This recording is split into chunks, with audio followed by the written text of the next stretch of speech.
Dating apps are destroying your mental health, and here's why. For starters, bro, dating apps are not made to help find you a date. They're there to make money. So when you pull out your phone and you start swiping, why do you think it instantly wants you to pay to see how many people have liked your profile? Bro, if you're a man in 2023 and you're still using dating apps, then I feel sorry for you. You are wasting your time. The chances of you actually finding a girl to date through a dating app is very, very slim. The odds are not in your favor, bro. Most of the women that are on them are using them for validation. They're not even interested in finding a date. And they view guys who use dating apps as thirsty beta males. And bro, I hate to break that to you, but it's the truth, bro. You need to go out there and meet girls in real life. And I know that's seen as weird in this modern day, but how do you think your mom met your dad? They didn't have dating apps. They spoke to each other like normal human beings. And now because your chances are slim and girls don't really care about men on dating apps, that's fucking with your mental health and self-esteem. You automatically think that there must be something wrong with you, but chances are it's not you, bro, it's the app. You need to stop placing your self-worth on how many matches that you get off Tinder. Delete those apps, bro, and start interacting with women in real life.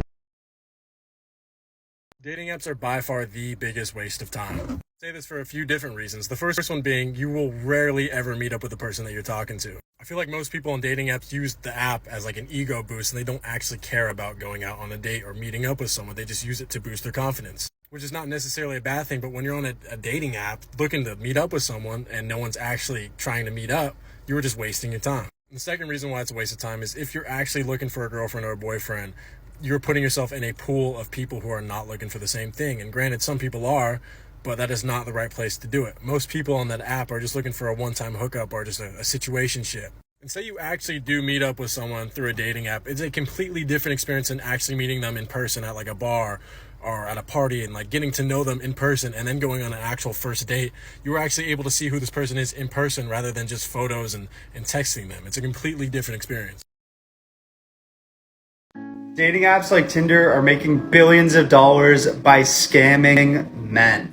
If you've downloaded Tinder before, you've probably seen this. You download the app, you're getting a couple matches, some likes are starting to roll in, and then it kind of slows down. You see that there are some likes there, but you're not able to see who they are. And then Tinder will pop up a little ad and say, hey, give us $30 a month, we'll show you who these girls are, we'll show you who liked you.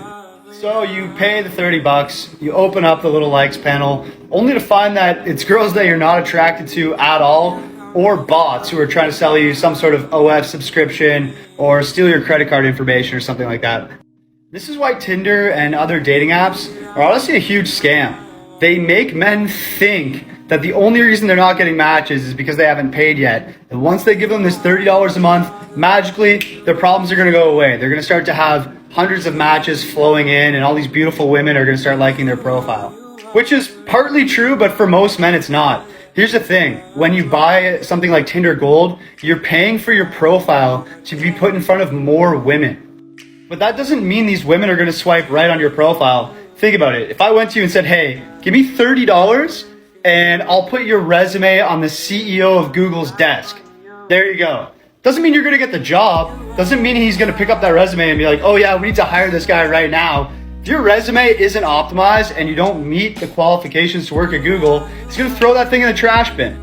Women are doing the same thing to your profile when you buy Tinder Gold. If you put the cart before the horse, you pay that $30 a month to put your profile in front of more women, but it's not optimized yet, no wonder you're not getting matches, boys. But Tinder doesn't care whether you're successful or not. They just want that $30 a month in their pocket. And they're going to convince you that the only reason you're not getting matches is because you haven't paid them yet. Fact of the matter is, guys, if you haven't optimized your profile, if you don't already have dozens of likes and matches waiting for you, don't waste your money on Tinder Gold. Instead, focus on taking high quality photos that clearly show what you look like, show yourself at your best, and show you in interesting situations, doing interesting things. Fixing your profile is going to get you way more matches than buying Tinder Gold with an unoptimized profile. Now, I drop free Tinder tips on this page every single day, so if you haven't yet, make sure you pound that like button, follow along for more tips, and if you want to, check out my ultimate dating profile guide available in the link in my bio. Cheers, boys. So Tinder and pretty much every other single dating app have released this new feature where you can now filter people by height. So now pretty much every single girl on TikTok is saying that they are setting their bare minimum height setting to 6'1", which is literally less than 5% of men in the United States. But this new feature has gotten a ton of backlash from men online, with many saying that they want a setting that will filter women by weight or else they will delete the app altogether. Fair argument.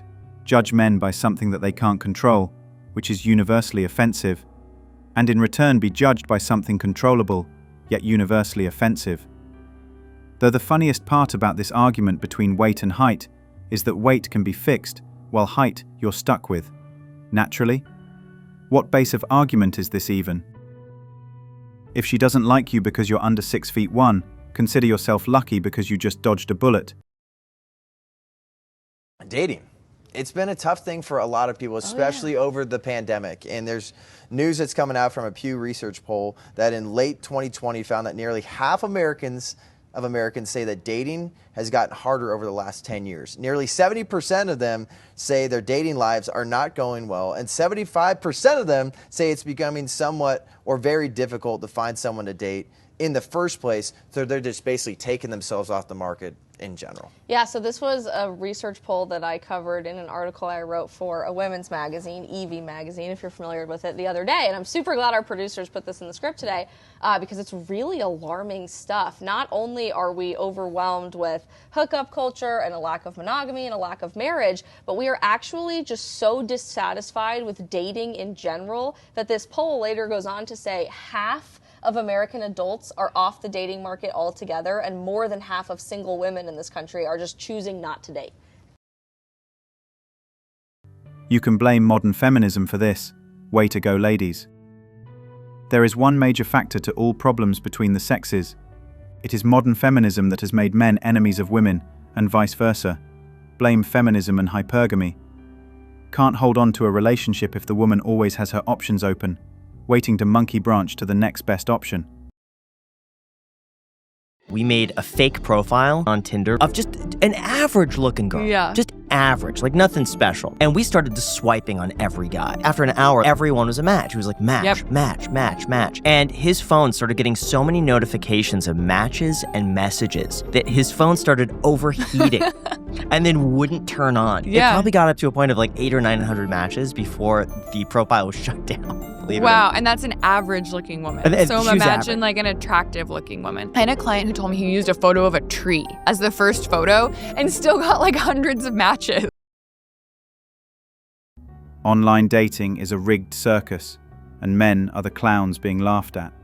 It's not dating anymore, it's digital window shopping, where women treat men like clearance items and toss them aside like yesterday's trash. The apps have turned love into an ego game, feeding women non-stop attention and giving men false hope. Women swipe past 95% of men like they're beneath them, holding out for some imaginary alpha who never shows. Meanwhile, men are paying for premium scams just to be ignored. Only 1% get chosen. It's brutal, humiliating, and pathetic, and the collapse of this soulless industry is long overdue. Some dating apps put fake profiles of very attractive, usually women, right? Because men are actually more likely to use dating apps and are more likely to pay for the premium profiles compared to women who don't have to because they're going to get matches anyway. So anyway, the dating app companies, they'll seed them with fake attractive women profiles and intentionally match with men who have recently downloaded a new profile. And the idea here is that if they download the app and they immediately match with an attractive woman, and then they usually have a couple of conversational exchanges like, hey, how's it going? Good, how are you? Then that's it. The robot no longer responds to the user. The reason why this is done is basically to give them a little hit. It's a major hit. They called it chasing the dragon, which is basically a term from drug usage, right? From heroin. You give them a little hit and then they're going to be chasing that high for the rest of their lives. They are creating a lot of heartbreak and a lot of frustration. You won't say which dating app. That's too bad because they deserve the exposure, but I understand your reticence. I will say that if one app is doing it, then that means more than likely they all are. Wow, that's predatory and outright, leading someone on in the worst way possible, duplicitous with harmful intent to ghost so many people, resulting in high depression, low self-esteem, and eventual chronic heartbreak. Downright evil and unconscionable. Men are often the ones footing the bill in the dating app game, and sadly, they're the ones getting played the hardest. No wonder their stocks fell. Thanks for watching Manhood.